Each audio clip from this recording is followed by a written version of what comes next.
আগামী ৭ জানুয়ারি ভারতের পার্শ্ববর্তী বাংলাদেশের জাতীয় নির্বাচন। এরই মধ্যে ভোট গ্রহণের সকল প্রস্তুতি গ্রহণ করেছে বাংলাদেশ নির্বাচন কমিশন। এই নির্বাচন উৎসবমুখর হবে এমনই প্রত্যাশা ব্যক্ত করেছেন সে দেশের বিভিন্ন দলের প্রার্থী ও বিশিষ্টজনেরা। ইতিমধ্যে বাংলাদেশে ভোটের প্রচারণা সম্পন্ন। ৭ জানুয়ারি বাংলাদেশের দ্বাদশ জাতীয় সংসদ নির্বাচনের ভোট গ্রহণ অনুষ্ঠিত হবে। এ নিয়ে সংশ্লিষ্ট জাতীয় সংসদ নির্বাচনে অংশগ্রহণকারী দলগুলি নিজ নিজ প্রস্তুতি নিয়েছে। সাধারণ মানুষ নির্ভয়ে ফের শেখ হাসিনাকে ভোট দেবেন। দেশের উন্নয়ন ধারা অব্যাহত রেখে গণতন্ত্রের বিকাশের পাশাপাশি অর্থনৈতিক সমৃদ্ধি অর্জনের পথেই হাঁটবে বাংলার মানুষ, এমনটাই প্রত্যাশা করেন আন্তর্জাতিক গণমাধ্যম ব্যক্তিত্ব ও ঢাকা রিপোর্টার্স ইউনিটির সাবেক সভাপতি নজরুল ইসলাম মিঠু।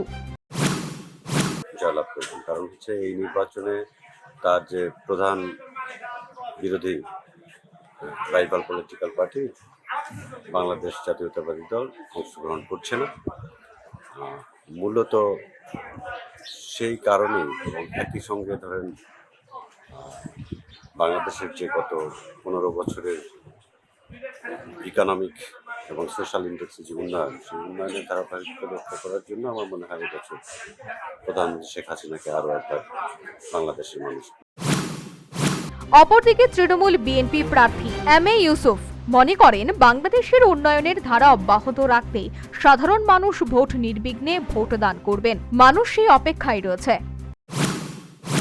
যে নির্বাচন অনুষ্ঠিত হচ্ছে, জনগণের স্বতঃস্ফূর্ত অংশগ্রহণের মাধ্যমে নির্বাচন প্রতিষ্ঠিত হোক এবং জনগণ নির্বাচনে অংশগ্রহণ করুক, সব রাজনৈতিক দল অংশগ্রহণ করুক এবং ভোটাধিকার প্রতিষ্ঠা হোক। আমরা সকলে মিলে, সকল রাজনৈতিক দল এবং বিরোধী দল মিলে দেশটাকে আমরা এগিয়ে নিতে চাই। পুলিশের মহাপরিদর্শক চৌধুরী আব্দুল্লাহ আল মামুন বলেছেন, দ্বাদশ জাতীয় সংসদ নির্বাচনের দায়িত্ব পালনে সারা দেশে পুলিশ সদস্যরা প্রস্তুত। নির্বাচন সুষ্ঠু করতে কাজ করছে তারা। নির্বাচনকে সামনে রেখে কোনো ধরনের বিশৃঙ্খলা ঘটার কোনো আশঙ্কা নেই। যে কোনো পরিস্থিতি মোকাবেলার আইন শৃঙ্খলা বাহিনী তৎপর। দ্বাদশ নির্বাচন ঘিরে ভোটের মাঠে 7.5 লাখ আইন শৃঙ্খলা রক্ষা বাহিনীর সদস্যকে নিয়োজিত করা হয়েছে। 3রা জানুয়ারি থেকে মাঠে নেমেছে সেনাবাহিনী। তারা 10 জানুয়ারি পর্যন্ত দায়িত্ব পালন করবে।